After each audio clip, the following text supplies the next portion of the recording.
Reconnaissance by Terence Dix. No, no, no, said the doctor, sharply, tossing the sheaf of calculations aside. My dear Liz, how many times must I explain? You've made an elementary error in the primary stages. Anyone with the remotest knowledge of temporal physics can see that. Liz Shaw, who had quite a temper herself, slammed her hand down on the lab bench, rattling the test tubes in their rack. My dear doctor, how many times must I explain that I don't have the remotest knowledge of temporal physics? Always excepting your oh-so-brilliant self, I doubt if anybody on the planet has. You can't expect me to run before I can walk. Run, no, said the doctor, but surely one might hope for a few stumbling steps. Liz drew a deep breath. Now listen, Doctor What's-Your-Name. I offered to help you with those calculations out of the kindness of my heart. But you don't need anyone's help, do you? You know it all. All you need is someone to pass you your test tubes and tell you how wonderful you are. Both combatants turned at the sound of ferocious throat-clearing from the lab doorway. There stood the immaculately uniformed figure of Brigadier Alistair Lethbridge-Stewart. Ready, Doctor? What do you want? Ignoring this ungracious reception, the Brigadier said, We're attending the Cabinet Security Committee this morning. You may be, Brigadier. I've got work to do. Calmly, the Brigadier went on. The committee, I must remind you, Doctor, is ultimately responsible for unit funding, and the size of the unit budget is directly linked to the amount of costly scientific equipment you need, most of which you seem to blow up with remarkable regularity. I still don't see, if the government are to continue funding UNIT, they need to be convinced of our usefulness. In other words, they need to know what we've been doing recently. You, Doctor, are uniquely qualified to tell them. The doctor had never been overburdened with modesty. Yes, well, I suppose I am. Very well, Brigadier, don't dawdle, come along. We'll go through those calculations again later, Liz. Don't worry, you'll soon get the hang of it. The doctor strode from the room. If you'll excuse us, Miss Shaw, said the Brigadier politely. Willingly, said Liz. Raising her voice, she added, and don't hurry back. The Brigadier winced, then turned and followed the doctor. He caught up with him in the unit car park, where the doctor was already sitting at the wheel of his souped-up Edwardian roadster. We're attending a top-level government committee, Doctor. So? I had thought, the unit limousine. Don't be so status-conscious, Brigadier. Bessie will whiz us through the Westminster traffic in no time. That's what I'm afraid of. As they sped along the road towards Westminster, the Brigadier said diplomatically, Did I sense an atmosphere of tension in the lab just now, Doctor? Oh, you don't want to take any notice of that, Brigadier, said the doctor, neatly cutting up an astonished taxi. She's a good girl, Liz. Just a bit touchy, that's all. The Brigadier raised an eyebrow. Which reminds me, you'll be polite to the Cabinet Committee, won't you, Doctor? Me, Brigadier? And the soul of tact, you know that. A born diplomat. In the laboratory, Liz Shaw threw down the sheaf of calculations in despair, still unable to see where she'd gone wrong. Time I got out of this place, she grumbled to herself. Never wanted to come here to start with. She thought back to her time as a research scientist in Cambridge, the sudden summons to the mysterious security organisation called UNIT, and her first interview with the Brigadier. She'd been suspicious from the very first, reluctant to believe the Brigadier's theories that the Earth was in danger from invasion from space. We have drawn attention to ourselves, Miss Shaw, he'd said, and cunningly hooked her interest with a tale of a meteor shower that behaved in ways that were scientifically impossible. Soon after that, she had met the doctor. It wasn't that the doctor meant to be infuriating, thought Liz, struggling to be fair. He must feel the way I'd feel if I had a toddler for my assistant, thought Liz. Only here I'm the child, grappling with things I can't possibly understand. Elizabeth Shaw came to a decision. She would resign from UNIT, go back to Cambridge, and resume the pursuit of knowledge in her own way and at her own speed.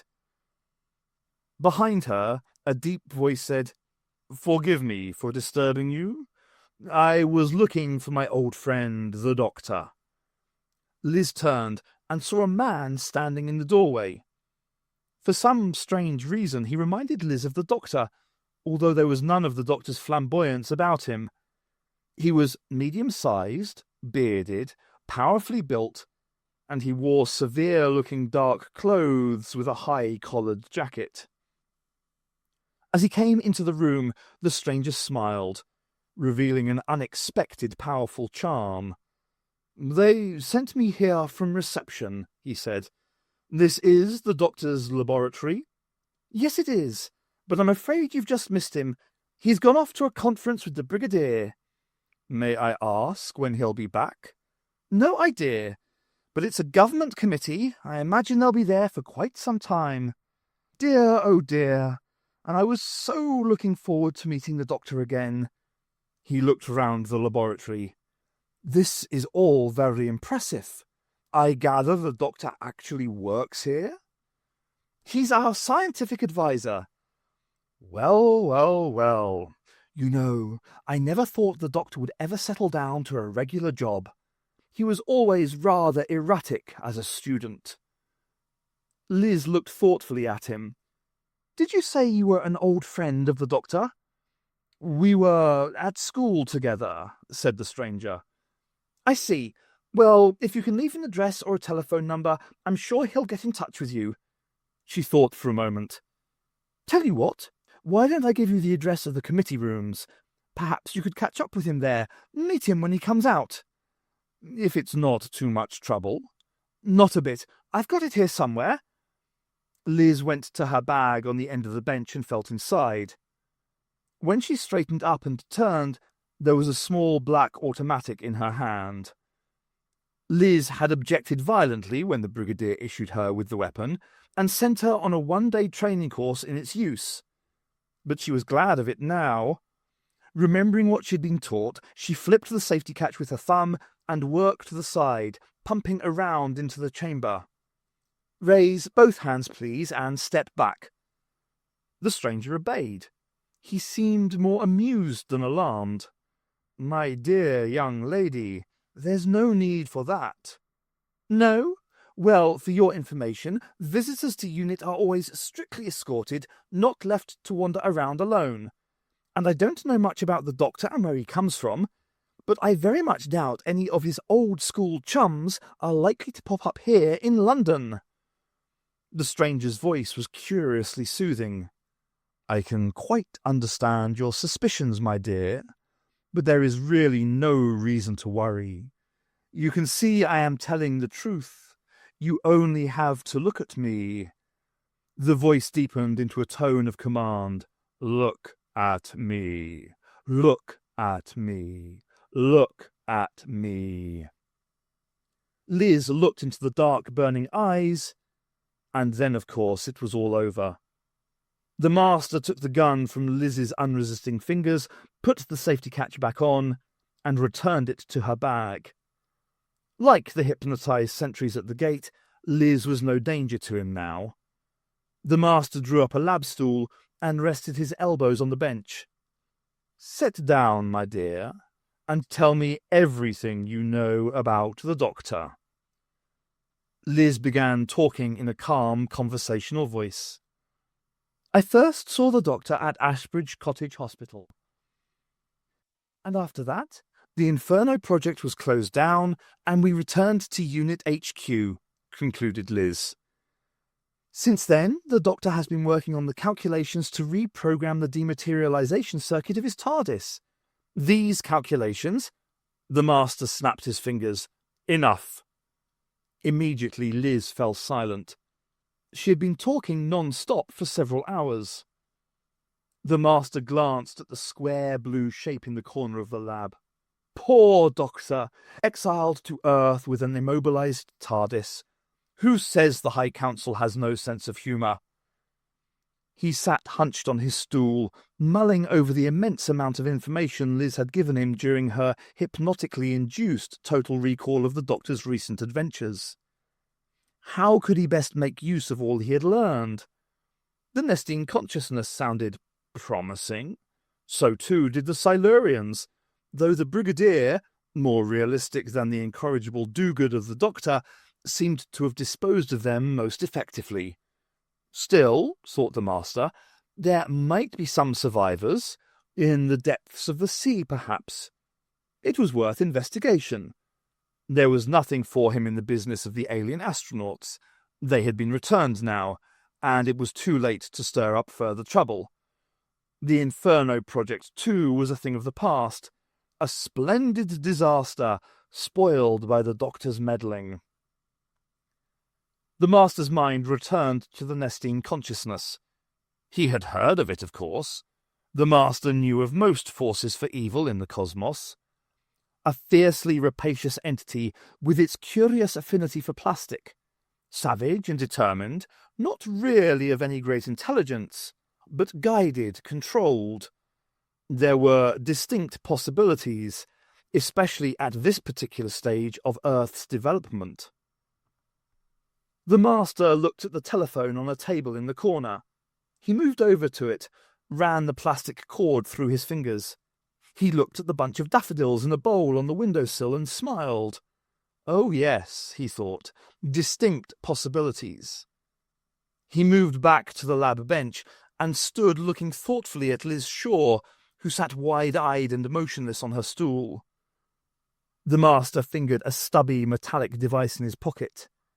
It might be amusing to leave a tiny, shrunken corpse for the Doctor to find on his return. But then the Doctor would be forewarned. Such a pity to spoil the surprise of their coming reunion. It would be even more amusing to booby-trap the TARDIS, so that when the Doctor opened the door... Amusing but crude, clumsy, not artistic. After all, he could kill the Doctor at any time. But to subjugate Earth to a blindly malignant force that the Doctor believed he had already defeated, and then kill him. The Master snapped his fingers. Listen to me, Miss Shaw. You have spent the day working on your calculations. No one has disturbed you. I was never here. You were never here, said Liz. The Master snapped his fingers, and Liz became absorbed in her calculations. If she could find where she went wrong... The Master moved through the corridors of Unit HQ, protected by his cloak of hypnotic invisibility. As he strode through the main gates, the sentries presented arms. Acknowledging the salute with a casual nod, the Master went on his way. He would need a base, he thought, somewhere to serve as his own headquarters and, if necessary, as a trap. He remembered a huddle of tents on a little green not too far away. Perfect, thought the Master. The Doctor had always been fond of circuses. He should have a little amusement before the end. Happily absorbed in evil thoughts, the Master headed for his TARDIS, currently in the form of a news kiosk. There was nothing wrong with his chameleon circuit. Keen-eyed and vigilant, the unit sentries resumed their patrol. Someone enormously important had just left unit, though they weren't sure who. Then they forgot all about him. Her head filled with figures, Liz Shaw was disturbed by the sound of raised voices coming towards her down the corridor. "I don't care what you say, Doctor," said the Brigadier, making frequent use of such expressions as "a motley crew of pompous, bungling, bureaucratic nincompoops is not what I call being tactful with the committee." "What does it matter?" said the Doctor cheerfully. "They agreed to pay up, didn't they? Even increased your budget."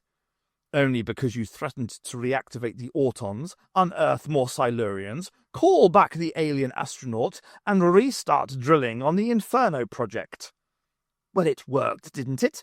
Now, if you'll forgive me, Brigadier, I must make my peace with Miss Shaw." Liz heard the Brigadier go into his office and close the door behind him. The Doctor came into the laboratory, looking as humble and penitent as he knew how. Liz, do forgive me. I'm an impatient, egotistical idiot. It's just that it's so important to me, you see. He broke off at the sight of her face. Liz, what's the matter? She rubbed her eyes. Nothing. Wrestling with these figures has given me a bit of a headache. I seem to have picked up a sore throat as well. The doctor beamed, anxious to make amends. No wonder you feel seedy. You've been stuck in here and I've been cooped up with a committee. Come on, Liz. We need fresh air. It's still a nice afternoon. We'll go for a walk in the park. As they strolled along the edge of the lake, picking their way between picnicking families, Liz said, I've been thinking of going back to Cambridge, taking up my research again. The doctor looked shocked. Not because of... Liz grinned and shook her head. No, I'm used to your little tantrums. They don't really bother me. I see, said the doctor dryly. What then? It's just that, well, working with you, Doctor, reminds me of how much I have to learn. Somehow it's, well, discouraging.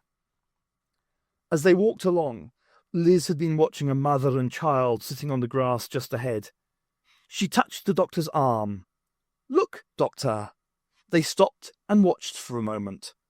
The child was just at the staggering stage, walking a few steps, collapsing, struggling up again. When the mother tried to help, the child roared with rage and pulled away. It clambered to its feet and staggered a few more steps. The doctor nodded. We all have to learn, don't we? That's right, said Liz. On our own. Even as they watched, the child suddenly got the hang of the mysterious business of walking. Legs pumping hard, it shot away from its mother at amazing speed, heading straight for the lake. In a few long strides, the doctor headed it off, scooped it up, and returned the child to its mother, politely brushing aside her thanks. As they resumed their walk, the doctor glanced down at Liz. Though, of course, sometimes... Liz smiled. All right, Doctor. But I still think it's time I took my own steps, even if I have to fall in my own lake a few times. Well, don't do anything in a hurry, said the doctor, and do forgive my impatience and rudeness earlier. You're a great help to me, Liz. We're a good team, and I'd hate to lose you. Liz couldn't help feeling pleased. I haven't really made my mind up, Doctor. Not yet. I'm just thinking it over. They were approaching the park gate now, and the doctor said apologetically, I think I'll pop back to the lab, Liz. Those figures. Coming? Liz shook her head. I've had enough for the day. See you in the morning. As she watched his tall figure stride away, Liz realised that she really had made up her mind. She'd call Cambridge. Not tomorrow, maybe, but soon. The doctor paused by the gate and waved, and Liz waved back.